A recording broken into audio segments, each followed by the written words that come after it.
अस्सलाम वालेकुम नाज़रीन, प्रोग्राम सियासत और रियासत में आपको खुशामदीद कहेंगे। मैं हूं आपके मेज़बान नीरम चौधरी। खुफिया इदारों के मरासले की तहकीकात दौरान तहकीकात गैर मुल्की साजिश के सबूत नहीं मिले। सिक्योरिटी इदारों की तहकीकात का नतीजे के मुताबिक कोई बैरूनी साजिश नहीं हुई है। इजलास में कौमी सलामती कमेटी के गुज़श्ता इजलास के फैसलों की तौसीक भी कर दी गई। दूसरी जानिब साबिक वज़ीर-ए-आज़म इमरान खान का कहना है कि कौमी सलामती कमेटी ने तस्दीक कर दी है मुदाखलत हुई, कुछ लोग अनजाने में इस साजिश का हिस्सा बने। लंदन में बैठा शख्स यहाँ उसका छोटा भाई और आसिफ जरदारी साजिश में मुलव्विस हैं।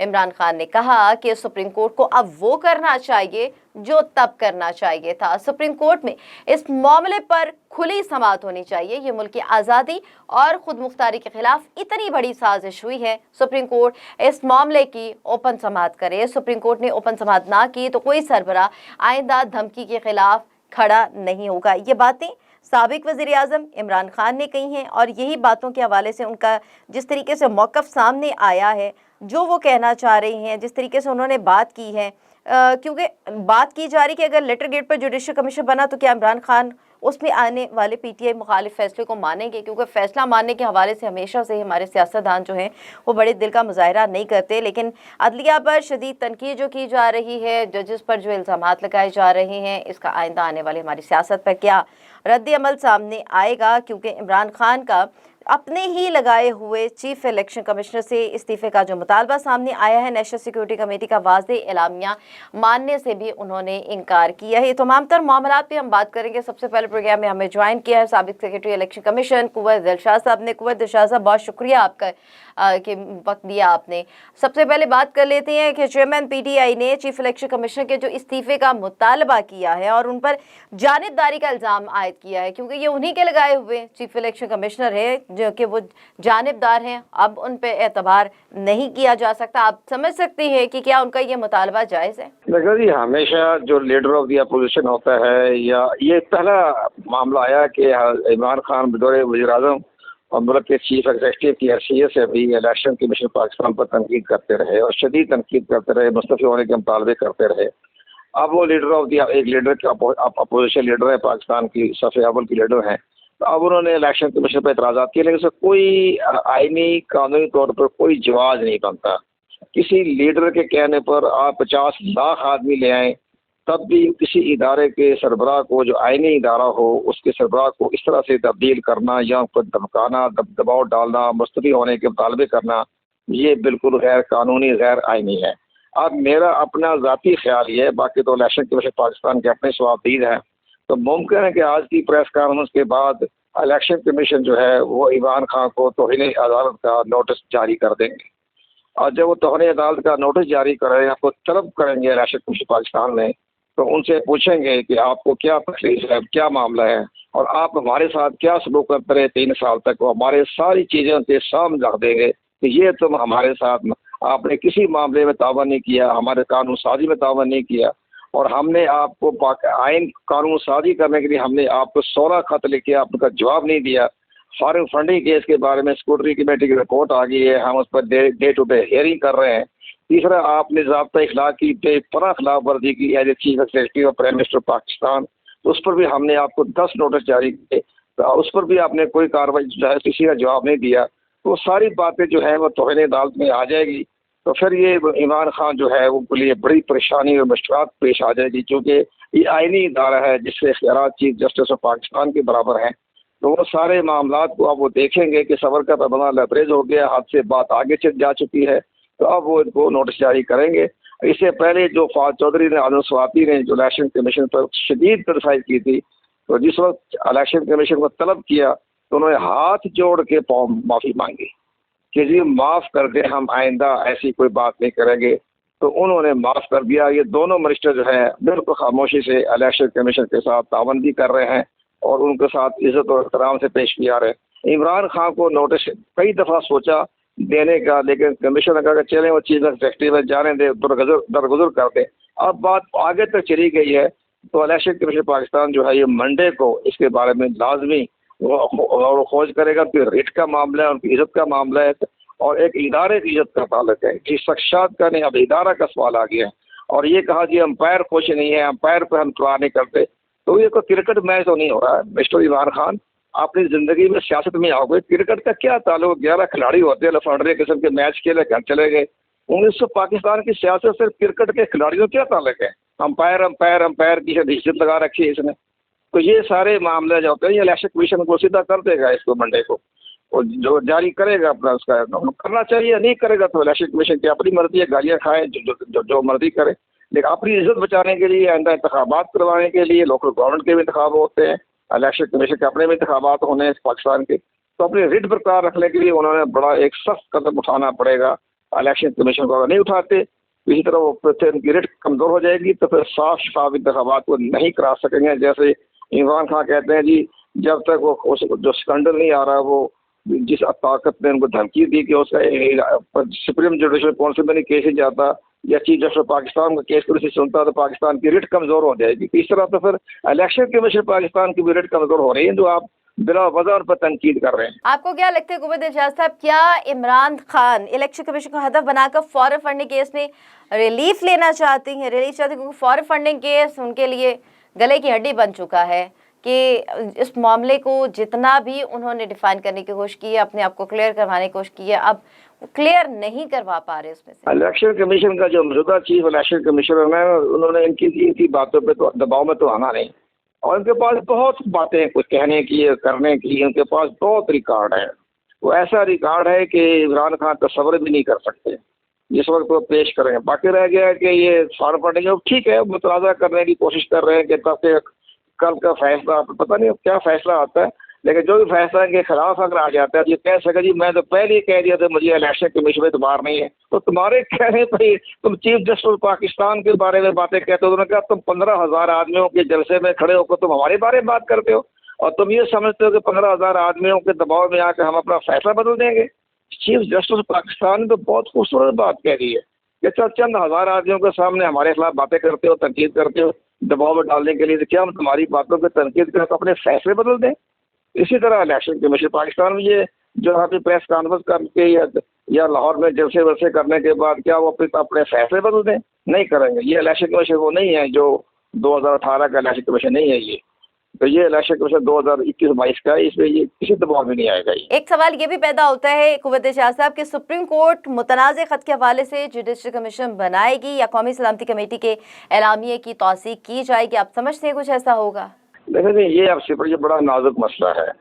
अब ये हमारी इस्टेब्लिशमेंट है, हमारी इस्टेब्लिशमेंट ने इसको रिजेक्ट कर दिया कि जनाब कोई साजिश नहीं हुई, तो सुप्रीम कोर्ट ऑफ पाकिस्तान भी ज़मीनी हक़ाइक़ को देखेगा कि अभी पाकिस्तान की इतने आर्मी, ये जो ब्रास आर्मी पूरी, जिसमें के चारों हमारे जो हैं 4 स्टार जर्नैल बैठे हुए हैं, और उसके बाद उन्होंने फैसला किया कि ये एक खत आया है, सब कुछ होता है खतों में चलता है, ये कोई साजिश नहीं हुई, इमरान खान के खिलाफ साजिश नहीं हुई, वो रिजेक्ट कर दिया उन्होंने। और जो अम्बेसडर साहब जो हैं असद मजीद, बड़े टॉप क्लास की ब्यूरोक्रेट हैं फॉरेन ऑफिस के, तो उन्होंने भी अपना एक सही जवाब दे दिया, जिससे मुतमईन हो गई हमारी हाई क्लास जो हमारी सिक्योरिटी काउंसिल के जो मेंबरान हैं, ऑनरेबल प्राइम मिनिस्टर भी थे और बाकी चारों जर्नैल भी थे, तो वो सारे इन्होंने इसको रिजेक्ट कर दिया और कोई साजिश नहीं हुई। तो अब सुप्रीम कोर्ट ऑफ पाकिस्तान के बारे में कोई गौर फौज नहीं करेगी, ना इसी मुतालबे पर किसी को बनाएगी, कमीशन बनाएगी, किसी मुतालबे पर कमीशन नहीं बनते। तो ये सारे मामलात को देखने के बाद ही कमीशन बनता है। अब जो कि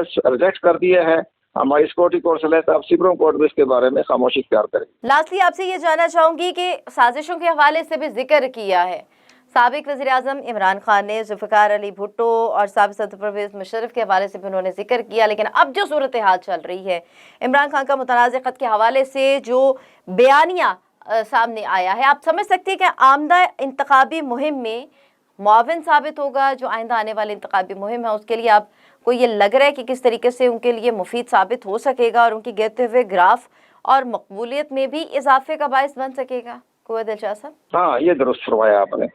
ये ठीक है, पब्लिक हमारी इतने ज़्यादा ग्राउंड रियलिटी से वाकिफ नहीं होती। वो मीडिया, सोशल मीडिया जो उनका बहुत ताकतवर सोशल मीडिया है इमरान खान साहब का, वो उसके असर में तो आएंगे, बाकायदा आएंगे। ये जो आप फरमा रही हैं, ये घर घर जो है उनका बयान या उनका स्टेटमेंट, उनके ख़ादिशात, अखराजात, उसका जिक्र किया जा रहा है। हमारी आर्मी के जो रिटायर्ड 5 जर्नैल हैं वो भी इस बारे में जो है अपनी मुतज़ाद राय रखते हैं। किसी की राय है कि ये दुरुस्त है, किसी की राय है कि दुरुस्त नहीं है।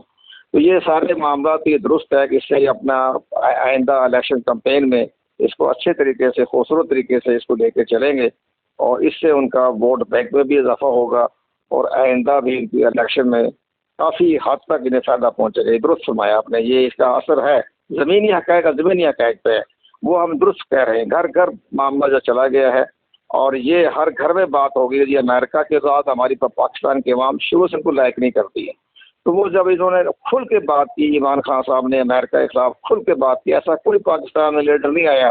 जुल्फ़िकार भुट्टो साहब ने भी शाहरुख गाँव में बात की थी, लेकिन बहरहाल वो भुट्टो साहब की मिसाल भी ना दें, मुशर्रफ की भी मिसालें ना दें, अपनी मिसाल दें कि उन्होंने पहली दफ़ा एक खुल के बात की है, इसी तरह आवाम ने उसको पसंद किया है। अब देखना ये है कि क्या आवाम जो है वो इस मकबूलियत के हवाले से सामने मामलात को रखते हुए, मुल्क की सियासत को रखते हुए, मसाइल के हल को रखते हुए फैसला करती है कि किस जमात का साथ देना है, या आइंदा आने वाले इंतखाबात के हवाले से क्या सूरत हाल होगी, पीटीआई की मकबूलियत इस तरह से ही कायम रह सकेगी, क्या जो अभी नौमुंतखब हुकूमत है, इस हवाले से देखना ये है कि अवाम अब फैसला क्या करेंगे। बहुत शुक्रिया।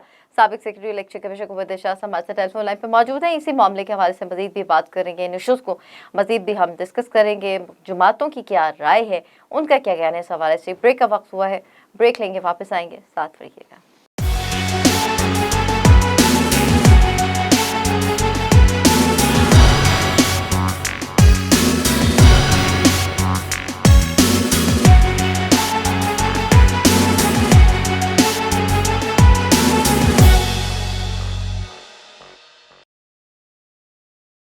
प्रोग्राम में आपको एक बार फिर से खुशामदीद कहेंगे। बात हो रही है चेयरमैन पीटीआई ने जो चीफ इलेक्शन कमीशन के इस्तीफे का मुतालबा किया है, उन पे जानिबदारी का भी इल्ज़ाम लगाया है। मुतनाज़ ख़त के हवाले से बयानिया उनका वही जारी है। लिटरगेट के हवाले से जो तहकीकात की बात की जा रही है, सुप्रीम कोर्ट मुतनाज़ ख़त के हवाले से जुडिशल कमीशन बनाए, ये भी बातें की जा रही हैं। इसी पर बात करेंगे। मुस्लिम लीग नून से अहमद जवाद साहब हमारे साथ टेलीफोन लाइन पर मौजूद है। अहमद जवाद साहब, बहुत शुक्रिया सर आपके कीमती वक्त का। और पाकिस्तान तहरीक इंसाफ से मुनव्वरा मुनीर साहिबा हमें टेलीफोन लाइन पर ज्वाइन कर चुके हैं। मुनव्वरा मुनीर साहिबा, आपका भी बहुत शुक्रिया और आपसे ही आगाज़ कर लेती हूँ। चेयरमैन पीटीआई ने चीफ इलेक्शन कमिश्नर के इस्तीफे का मुतालबा करती है, उन पर जानिबदारी का इल्ज़ाम लगाया है। गालिबन ये वही चीफ इलेक्शन कमिश्नर हैं जो आपके ही हाथों तैनात हुए हैं, और अब इमरान खान का कहना है कि वो जानिबदार नहीं हैं, उन पर एतबार नहीं किया जा सकता। अब मौजूदा हालात में आपको क्या लग रहा है कि आप लोगों का ये मुतालबा जायज़ बनता है? बिस्मिल्लाहिर्रहमानिर्रहीम, बहुत शुक्रिया।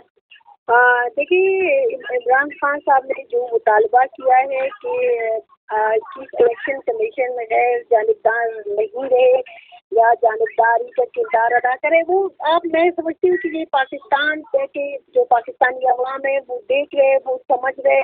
पाकिस्तानी अवाम बाशऊर हो चुके, उसको लग रहा है कि हमारा चीफ इलेक्शन कमीशन किस तरफ जा रहे हैं, वो किन की डायरेक्शन पे चल रहे हैं, वो खुलेआम वो दिखा रहे पाकिस्तानी अवाम को कि मैं जो चाहूँ कर सकती हूँ, जो मुझे रोकने वाला कोई नहीं है। क्योंकि पाकिस्तान की सिस्टम, पाकिस्तान के इदारे इतने बेकाबू हो गए, वो अपने आप को इतना खुद मुख्तार और मादर किधर आज़ाद समझते हैं कि वो ये समझते हैं कि हमारे ऊपर कोई चेक एंड बैलेंस रखने वाला ही नहीं है, जो हमें पीछे से कोई पुश करे। या मैं बड़ा खुल के ओपन बात करती हूँ, जब थोड़ा सा जो हमें खिलाने की कोशिश करे तो ही हम पाकिस्तान के नुमाइंदा और पाकिस्तान के वारिस उन्हीं को समझते हैं। तो आज आप देख लें, जो पाकिस्तानी अवाम इमरान खान के लिए निकले हैं, पाकिस्तानी अवाम ने 4 बड़े बड़े प्लेसेस से ऐसे क्राउड इमरान खान के लिए निकले, तो पाकिस्तानी अवाम भी समझते हैं, उनको ये पता है कि इमरान खान इस टाइम पाकिस्तान की सालमियत के लिए निकले, पाकिस्तान की खुदमुख्तारी के लिए निकले। अगर हमारे इलेक्शन कमीशन या हमारे दूसरे इदारे चीफ जस्टिस साहबान जो हमारे जिस तरह के तासुर दे रहे हैं कि हम पाकिस्तान को किस डायरेक्शन पे लेके जा रहे हैं, पाकिस्तान को किस तरह ले जाना चाहते हैं, ले जा रहे हैं, किस तरफ ले जा रहे हैं, तो आज अल्हम्दुलिल्लाह पाकिस्तान के जो न्यू जनरेशन है, जो पाकिस्तान के यूथ है, जो पाकिस्तान के बैकबोन है, जो पाकिस्तान के आने वाले लीडर्स है, वो समझते हैं कि हमें पाकिस्तान चाहिए। अगर आज आज के दिन से या इस मौजूदा दौर में इमरान खान साहब पाकिस्तान को लीड कर रहे हैं। पाकिस्तान के अवाम समझते हैं कि वो पाकिस्तानी अवाम के लिए बेहतर किरदार अदा कर रहे हैं। पाकिस्तान के अवाम को, पाकिस्तानी अवाम अपना फ्यूचर सिक्योर दे रहे हैं इन लीडर की क़ियादत में, तो वो पाकिस्तानी अवाम इमरान खान को सपोर्ट कर रहे हैं। अगर खुदा न खास्ता कभी ऐसा टाइम आएंगे कि ये लोग इमरान खान में ये चीज़ नहीं देखेंगे, वो फिर इमरान खान को भी नहीं सपोर्ट करेंगे, क्योंकि वो खुद को सिक्योर करना चाहते हैं, वो अपने कंट्री को सिक्योर करना चाहते हैं। अगर मुल्क पाकिस्तान होंगे, मुल्क पाकिस्तान स्टेबल रहेगा तो हम ज़रूर उसमें सफ़र करेंगे। और पाकिस्तान हम सब की इज्जत और पाकिस्तान हम सब की शान है। हम सब जो खुद मुख्तारी और जो इज्जत और आज़ादी के साथ पाकिस्तान को देखना चाहते हैं और पाकिस्तान में जीना चाहते हैं, पाकिस्तान का वही बयानिया जो इमरान खान आज़ाद पाकिस्तान चाहते हैं, पाकिस्तानी कौम भी वही आज़ाद पाकिस्तान देखना चाहते हैं। अहमद जवाब साहब, मुनव्वरा मुनीर साहबा की तमाम बातें आपने सुनी हैं, एक तो उनका भी मैं आपसे जवाब चाहूँगी, और दूसरा इमरान खान ने कौमी सलामती कमेटी पर भी सवालात उठाए हैं। क्या मौजूदा सूरत हाल में इदारों पर सवाल उठाकर आप क्या समझते हैं, नया बहरान जन्म देने की कोशिश की जा रही है? देखिए, सबसे पहले तो मैं यही कहूँगा कि अगर आप इमरान खान की पूरी सियासत जो है उसको देखें तो उस सियासत के अंदर जो आज जानिबदार है वो कल इमरान खान के हाथों गैर जानिबदार हो जाता है, वाइस वर्सा। और जो आज वन पेज है वो अगले दिन जो है वो उसको आप जानवर का खिताब दे देते हैं। तो इमरान खान की तो पूरी सियासत जो है वो उस वक्त तक, जब तक कि आप उनसे इत्तेफाक करें, आप उनसे एग्री करें तो वो ठीक है। अगर आप इत्तेफाक नहीं करते तो या तो आप चोर हैं या आप डाकू हैं या आप गद्दार हैं। तो ये एक टिपिकल कल्चर है। कोई भी फाशिस्ट, चाहे वो हिटलर हो, चाहे वो ट्रंप हो, चाहे वो इमरान खान हो, ये एक कल्चर होता है एक फाशिस्ट लीडरशिप का, जो कि वो अवाम के जज्बात को भड़काने के लिए इस्तेमाल करते हैं, क्योंकि उनके पास अब दिखाने के लिए कुछ नहीं होता, परफॉर्म करने के लिए कुछ नहीं होता। इनको 3.5 साल मिले, 3.5 साल में अगर ये वो जो 18 साल से इल्जामात लगाते आए थे पिछली हुकूमतों के ऊपर, अगर उन 3.5 साल में ये अवाम की जिंदगी में कोई तब्दीली ले आते, महंगाई खत्म कर देते, करप्शन को खत्म कर देते, एहतसाब कर लेते, जिस एहतसाब का इन्होंने वादा किया या जिसकी बुनियाद के ऊपर इन्होंने वोट लिया, उन चोरों डाकुओं को जिनको ये 18 साल से कहते आए थे, उनको ही कम से कम कोई कन्विक्शन तक ले जाते। ये सारे अपॉर्चुनिटीज जो हैं ये, लेकिन वो इससे फायदा नहीं उठा सके। और जब फिर उनको निकाला गया तो उन्होंने अब इस चीज को ये साबित करने के लिए कि हम अपनी नालायकी की वजह से नहीं निकले, या हम इस वजह से नहीं निकले कि पार्लियामेंट के अंदर हमने एक सीयत खो दी थी, ये चीजें वो एक्सेप्ट नहीं करना चाहते। इसलिए उन्होंने फिर ये खत वाला जो है वो ड्रामा रचाया। और अब कौमी सलामती की जो कमेटी है उसका ये दूसरा इजलास था, और उसने बड़ा क्लियर वर्डिंग के अंदर, इससे ज्यादा और क्या क्लियर हो सकता है कि किसी किस्म के बैरूनी साजिश के शवाहिद नहीं मिले, इससे ज्यादा और क्या हो सकता है। और ये आपकी कौमी सलामती की कमेटी है जिसमें पाकिस्तान के तमाम सलामती के इदारे मौजूद हैं, जिसमें पाकिस्तान की इंटेलिजेंस एजेंसीज की इन्वेस्टिगेशन है, जिसमें आपकी मिनिस्ट्री ऑफ फॉरेन अफेयर्स मौजूद है, जिसमें वो शख्स भी मौजूद है जो ये खत जिसने भेजा था, असद मजीद।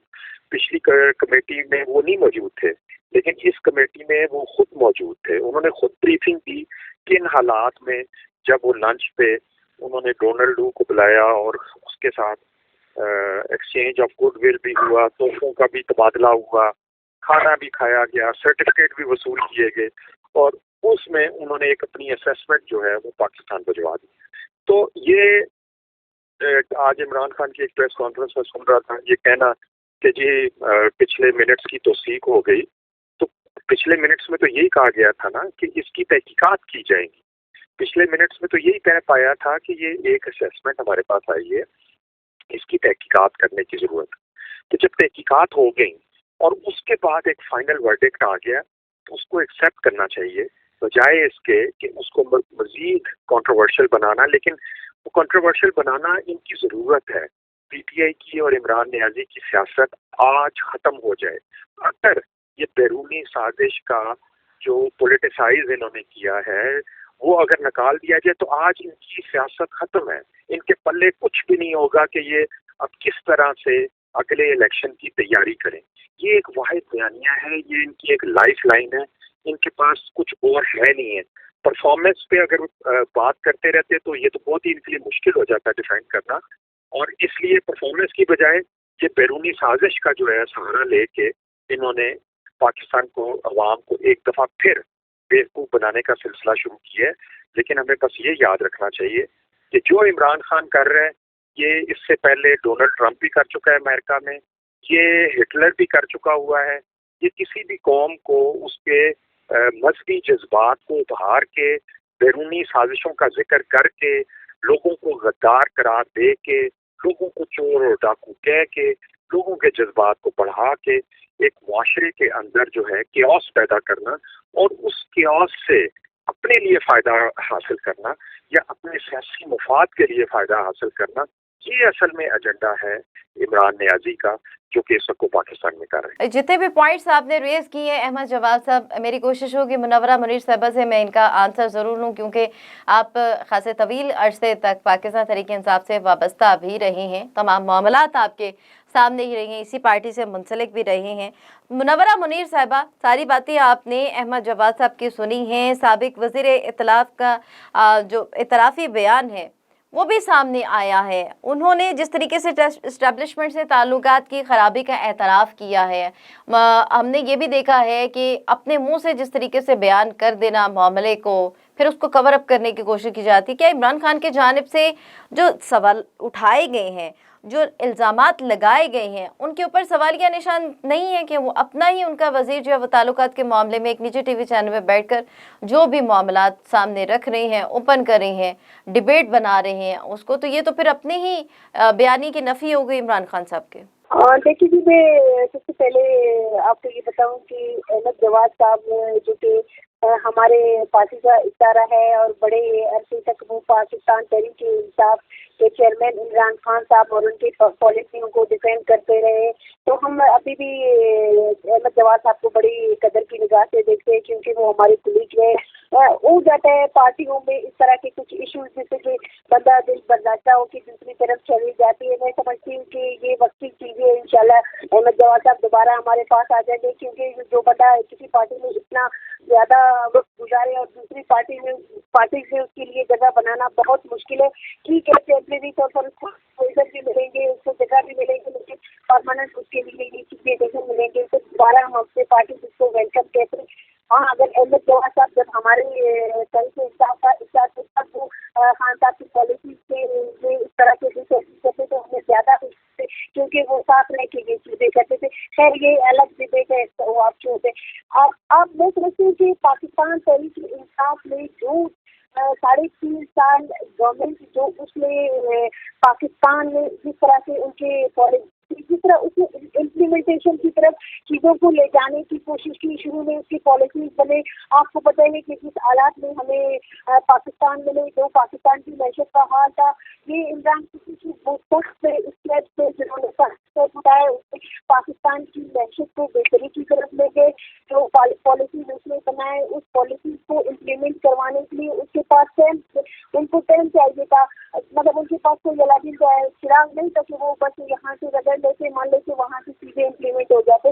फिर आपको पता है कि ब्यूरोक्रेसी से चीज़ें निकलवाना और इम्प्लीमेंटेशन करवाना बहुत मुश्किल काम है। और दूसरा ये कि इतना स्ट्रॉन्ग और सख्त पॉलिसी इमरान खान साहब का था कि उसने पाकिस्तान में फर्स्ट मैरिज को फोकस किया था और मैरिज को उसने सुप्रीम डिक्लेयर कर पिछले 30-35 सालों से पाकिस्तान के नाम करप्शन, अशरबा पर चीज़ों की दलदल में फंसा हुआ था, तो वहाँ से निकलना तो डेफिनेटली पाकिस्तान तहरीक इंसाफ के लिए एक मुश्किल काम था और ये एक चैलेंज था। तो पाकिस्तान तहरीक इंसाफ के चेयरमैन इमरान खान साहब ने ये चैलेंज समझ के इसको कबूल किया और जिस तरह मेरे तरीके से और एक्शन तरीके से उसने 4 साल 3.5 साल परफॉर्मेंस की। पाकिस्तान के तमाम सूबों को साथ लेके चले और पाकिस्तान के तमाम जमातों को साथ लेके चले कि आओ मिलके हम सब पाकिस्तान बनाते हैं।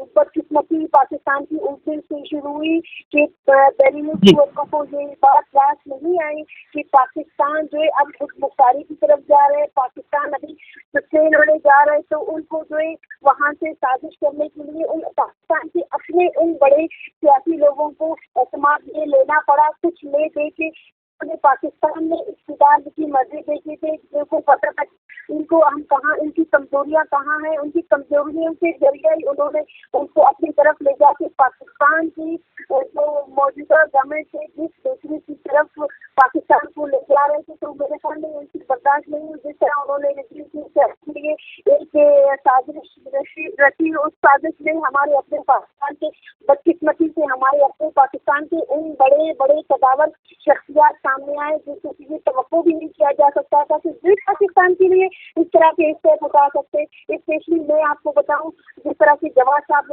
हमारे पाकिस्तान तरीका अचानक वो हमें छोड़ने का ख्याल इसको आया। इस तरह हमारे अपने पार्लियामेंटेरियन जो हमारे अपने पार्लियामेंट के अंदर जो हमारे इक़्तिदार के अंदर उनको जो बड़े अच्छी अच्छी पोजीशन से रखे गए और जिनको इसके बावजूद भी उनको जो बैरूनी सूरतों में जो बड़े बड़े आफर किए, जो बड़े लेन देन की बात की, तो वो उस तरफ झुकने से मजबूर हो गए। तो मैं समझती हूँ कि पाकिस्तान में जो मौजूदा हालात है इसके ताल्लुकात से और इंशाअल्लाह रहेगा। लेकिन पाकिस्तान के जो बड़े बड़े जो टाइकून है जिनको जो इस पाकिस्तान की खुद मुख्तारी रात नहीं आती, वो इसकी रात नहीं आती कि उनकी जायदादें, उनके बच्चे, उनके सब पाकिस्तान में थोड़ी है ना, वो बाहर मुल्क है। उनको पता है कि जिस दिन हम इक़्तिदार से फारिग हो जाएंगे अगले दिन जो है हम यहाँ से शिफ्ट कर जाएंगे। जैसे कि आपको पता था कि जिस दिन इमरान खान के गवर्नमेंट का खात्मा हुआ है उस दिन से वो तमाम जो बड़े बड़े मशवरे हैं उन सबको आज़ादी मिली है, उन सब का नाम इसमें निकला गया है। अभी उनको क्या ज़रूरत है पाकिस्तान की, हमारे उनको तो पाकिस्तान की कोई गरज नहीं है। उनको उनकी अपनी जाती मफादात है, वो अपनी जाती मफादात को लेकर चलेंगे। हाँ, पाकिस्तान के उन दूर दराज इलाके उनके अवाम को पाकिस्तान की ज़रूरत है, जिनका जीना मरना, जिनका बच्चों का मुस्तकबिल पाकिस्तान के साथ वाबस्ता है। तो इसलिए वो आज इमरान खान के साथ जोक बजोक निकले हैं और इंशाल्लाह इस तब्दीली में पाकिस्तानी अवाम अपना किरदार अदा करेंगे और पाकिस्तान के अवाम ही इमरान को दोबारा इमरान खान साहब को इक़्तिदार की कुर्सी तक पहुंचाएंगे और अपने लिए वो मजबूत पाकिस्तान चाहेंगे जो इमरान खान का एक ड्रीम है। और इंशाल्लाह किसी दिन हम इमरान खान की क़यादत में मुस्तहकम पाकिस्तान जो दुनिया को दिखाएंगे कि ये इमरान खान की लीडरशिप में ये मुस्तहकम पाकिस्तान है जिसको सामना करना है वो आगे चले। अदरवाइज हम न दिखेंगे ना दिखेंगे। हमारा एक ही मौक़िफ़ है कि हमारा पाकिस्तान रहेगा तो हम रहेंगे। मुनव्वरा साहब, आपने कहा पाकिस्तान रहेगा तो हम रहेंगे, लेकिन अहमद जवाद साहब, पाकिस्तान की तारीख बड़ी तल्ख है। जुल्फ़िकार अली भुट्टो के साथ भी साजिश हुई, साबिक़ सदर परवेज़ मुशर्रफ के हवाले से भी साजिश का जिक्र किया इमरान खान साहब ने। लियाकत अली के हवाले से बात की, जो पहले वज़ीर आज़म पाकिस्तान थे। तो ये साजिशों की बड़ी पुरानी हुकूमत सिलसिला चल रहा है हमारे सियासत में, हुकूमती मामलात में, और किसी न किसी साजिश का कोई ना कोई वज़ीर आज़म शिकार ज़रूर हुआ है। आईने मुद्दत भी पूरी नहीं हुई और आप समझ सकती हैं कि ये जितने भी साजिशों का जिक्र किया इमरान खान साहब ने, क्या मुल्क पर बैरूनी मुदाखलत पर ये साजिशों का असर होता है हुकूमतों के बनने के हवाले से, हुकूमतों गिरने के हवाले से? क्या इसको स्टॉप नहीं होना चाहिए और क्या वाकई ही इन साजिशों को बेनकाब करके बिल्कुल क्लियर मामला सामने लाने की ज़रूरत है, ताकि ये जो आईनी बहरान सामने आता है, जमहूरियत के ऊपर सवालात उठते हैं, इदारों के ऊपर उंगलियां उठाई जाती हैं, ये सिलसिला ख़त्म हो सके? देखें, सबसे पहले तो मैं मुनव्वरा साहिबा की के हवाले से ये कहूँगा कि मैं एक तरह से अप्रिशिएट करूँगा इनका तर्ज़े मुखातिब, इनकी गुफ्तगू, अपनी पार्टी की ज़ाहिर नुमाइंदगी ये कर रही हैं। तो इंसान को ज़ाहिर है अपनी पार्टी के ही इंटरेस्ट के मुताबिक बात करनी होती है।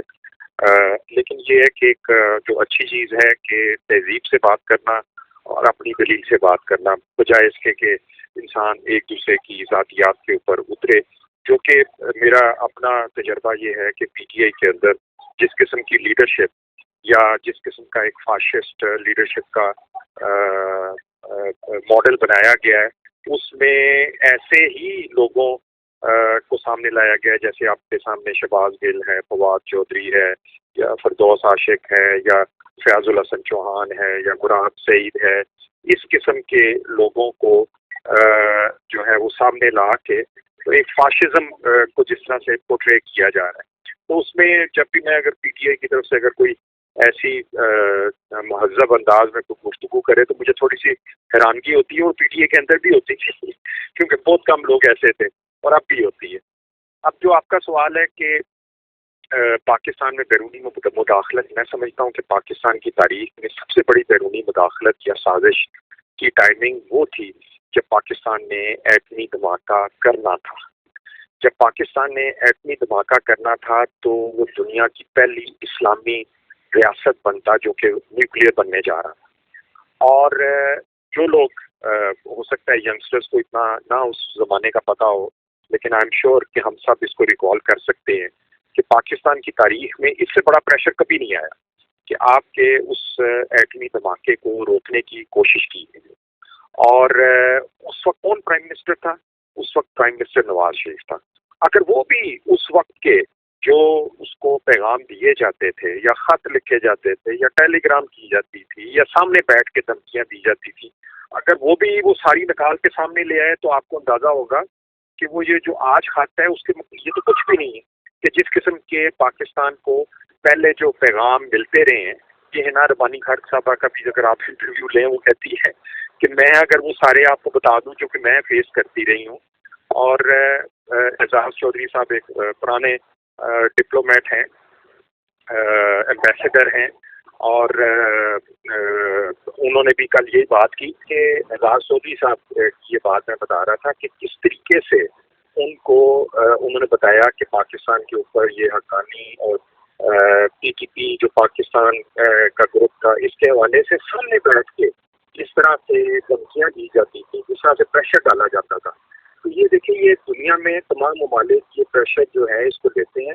ये कभी भी प्रेशर जो है ये कोई सियासी जो है ना वो बहस नहीं बनती।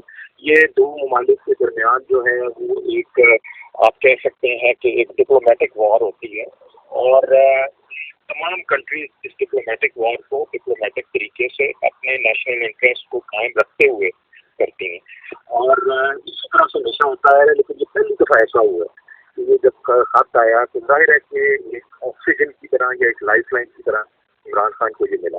लेकिन दूसरी जो चीज़ वो कह रहे थे, मनव्वरा साहिबा कह रही थी कि इस हुकूमत ने जो किया, मैं देखिए आपको थोड़ा सा मैं बता दूं, गाड़ी और गैरत की ये बात कर रही थी कि इमरान नियाजी जब ट्रंप के साथ बैठा हुआ था तो वहाँ पे एक बड़ी मशहूर इंटरनेशनल जर्नलिस्ट है साहिबा ज़िया साहिबा, बड़ा क्रेडिबल नाम है उनका।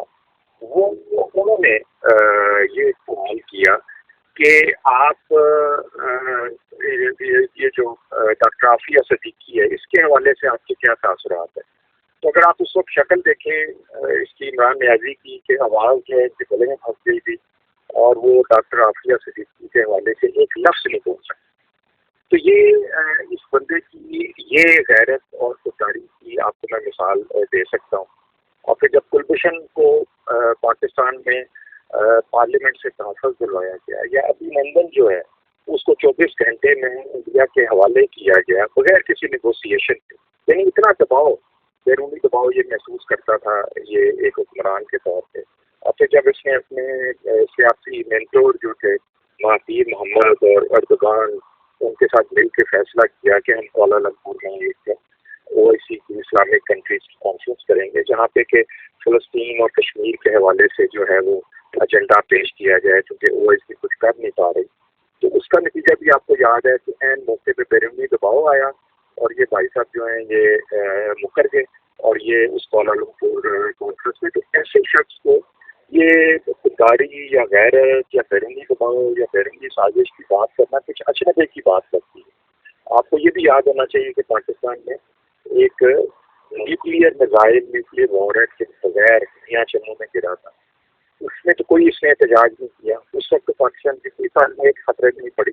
लेकिन एक खत जो है वो खत इसलिए कि वो इसमें एक पोलिटिकल सर्वाइवल है, ये पॉलिटिकल स्लोगन है इसलिए कि जिसमें आवाम को बेवकूफ बना के उनको एक दफा दोबारा से इस बात के ऊपर खड़ा करना, गैरत और गुनारी के नाम के ऊपर।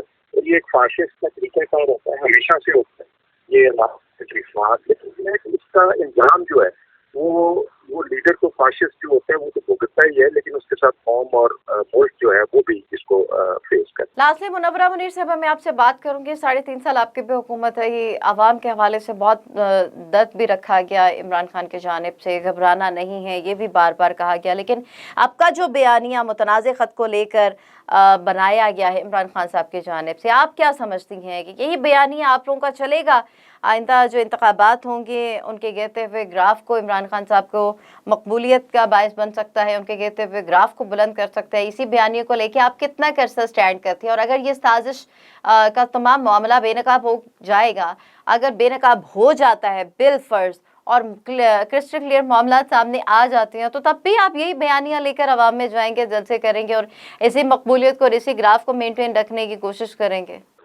देखिए, मैं आपको एक बात बताऊं, आप ये चीज देख लें कि पाकिस्तान की जो मौजूदा हालात है, जिस तरह पाकिस्तान में रिज्यूम चेंज करने के लिए एक साजिश रचा गया, मैं उस साजिश को रचाने में जिनका किरदार था, का फर्क था कि वो पाकिस्तान की अवाम तक ये एक मैसेज करने चाहिए कि जिस तरह के पिछले जब 70 सालों से पाकिस्तान बना है, जिस तरह के धमकियों से, जिस तरह के हालात से पाकिस्तान में हमेशा से इस तरह के सिचुएशन रहा है, तो आज अल्हम्दुलिल्लाह हमें ये क्रेडिट हासिल है कि हमारे पास एक ऐसा लीडर है कि जो भी छोटे बड़े इश्यू जो मुल्की सतह पे हो, जो बैरूनी मुल्की सतह पे हो, वो पाकिस्तानी अवाम को अर्जित बताया जाता है कि ये आपकी कंट्री का सिचुएशन है।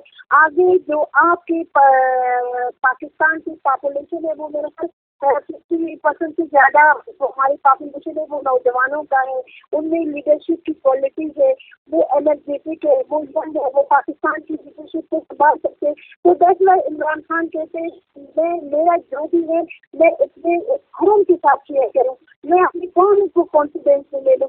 आज भी मैं आपको बताऊँ तरह इमरान खान को इख्तियार कैसा आएगा, हम इस चीज की गवाह हैं कि जिस तरह इमरान खान साहब अपने ऑफिस में बैठे थे उसको पता भी नहीं था, तो आप उनके देखा नहीं कि मीडिया के साथ क्या चल रहा है कि इसको जो इमरान खान साहब को गिरफ्तार किया जाएगा, आपके मुल्क में जो रात को 12 बजे चीफ जस्टिस साहब आके अपने अदालत में लगा लेते, ये कोई चुप है, ये कोई चुप बनता है? ये पाकिस्तान के आला इदारे वो इदारे हैं जहाँ आप इंसाफ की तवक्को रखते हैं। ये तवक्को नहीं आपको रखना चाहिए कि रात के 12 बजे क्यों अदालतें लगते हैं। मैं आपको बताऊं, मैं जिस पार्लियामान का हिस्सा हूँ, मैं मुझे 7 साल हो गए इस पार्लियामान में, हमेशा हमें ये कहा गया कि पार्लियामेंट जो सुप्रीम है, जो पार्लियामेंट के अंदर आप डिबेट करते हैं, जो डिस्कशन होगा उसको तहफ़्फ़ुज़ हासिल है, उसको न कोई आपका आला अदालत न आपका हो, आपकी तमाम पाकिस्तान के जितने भी इदारे हैं आपकी उस डिबेट को यहाँ से इस्तिस्ना हासिल है। लेकिन आपने देखा मौजूदा हालात में जिस तरह पार्लियामान को बेतौकीर किया गया अपने मफादात के लिए, सिर्फ इसलिए कि उनके खिलाफ फैसला आना था, सिर्फ इसलिए कि वो हमेशा के लिए नाअहल हो सकते थे, सिर्फ इसलिए कि अपने मफादात उनको अभी से उनके फॉरेन जो बैंकों में उनके पैसे पड़े थे उनके वहाँ अकाउंट फ्रीज हो जाते थे, इसलिए उन्होंने पाकिस्तान को दांव पे लगा दिया। तो इमरान खान ने पाकिस्तानी अवाम को सच्चाई बता दी कि ये पाकिस्तानी अवाम, ये आपके मुल्क की पोजीशन है, ये आपके मुल्क में जो 11 जमातें हैं जो आपके ऊपर मुसल्लत है, जिन्होंने हमेशा सियासत की है, तो आप उनकी रियल पिक्चर देखिए, ये उनकी पिक्चर है। आज भी इमरान खान को इख्तियार की अवसर नहीं है, वो चाहते हैं कि मेरे पाकिस्तान की इज्जत रहे, मेरे ग्रीन पासपोर्ट की इज्जत रहे। अगर मैं दूसरे पाकिस्तानी के लिए या किसी दूसरी कंट्री में सफर करूँ तो वो मेरे पासपोर्ट का इज्जत हो। आज अगर मैं आप या अहमद जवाद साहब, हम उस उम्र के उस स्टेज तक पहुंचे हैं कि हम मुशर्रत भी बर्दाश्त करेंगे, हम थोड़ी बहुत अपनी इंसल्ट भी बर्दाश्त करेंगे कहीं दूसरी कंट्रीज में जाने के लिए। लेकिन मेरे आपके बच्चे, पाकिस्तान के बच्चे अब इस कंडीशन में नहीं है कि अपना बर्दाश्त करके दूसरी कंट्री में जाएं, सफर करें, अपने लिए किसी वो मराहत ले लें। नहीं, हम खुददार कौम के खुददार बच्चे हैं। हम चाहते हैं कि हमारे बच्चों का मुस्तकबिल और हमारा पाकिस्तान से हो। तो इस पॉइंट से अपने पाकिस्तान को मुस्तहकम करने के लिए पाकिस्तानी अवाम इमरान खान के साथ निकले। अगर इमरान खान के नसीब में इक़्तिदार था तो जरूर आएंगे, लेकिन हमें फख्र है कि हम ऐसे लीडर की क़यादत में पाकिस्तान को आज़ादी की तरफ ले जा रहे हैं कि इसका अपना कोई जाती मुफादात नहीं है, वो पाकिस्तान और पाकिस्तानी अवाम के लिए है। ठीक हो गया। अब देखना ये है कि बयानियों को लेकर अवाम फैसला करती है या पाकिस्तान की सूरत हाल को, पाकिस्तान की सालमियत को, पाकिस्तान के मसाइल को लेकर जो है वो फैसला किया जाता है। अवाम के मसाइल जो हैं उनको हल करने के हवाले से सोचा जाता है, और ये किसने सोचना है? अवाम ने सोचना है कि कौन उनके लिए बेहतर है, कौन उनके लिए फ़ायदेमंद है, उनके मुल्क के लिए फ़ायदेमंद है। ये फ़ैसला अवाम ही अब करेगी। आइंदा आने वाले इंतखाबात में, कबल अज़ वक्त इंतखाबात होते हैं, जो भी पाकिस्तानी सियासत रुख इख्तियार करती है, लेकिन पाकिस्तानी सियासत में वही होना चाहिए जो मुल्क को, कौम के लिए बेहतर हो। बहुत शुक्रिया मुनव्वरा मुनीर साहब, अहमद जवाद साहब हमारे साथ टेलीफोन लाइन पर मौजूद है। प्रोग्राम सियासत और रियासत का वक्त खत्म हो चाहता है। अपनी मेज़बान इरम चौधरी को इजाज़त दीजिए। अपना ख्याल रखिएगा। अल्लाह हाफिज़।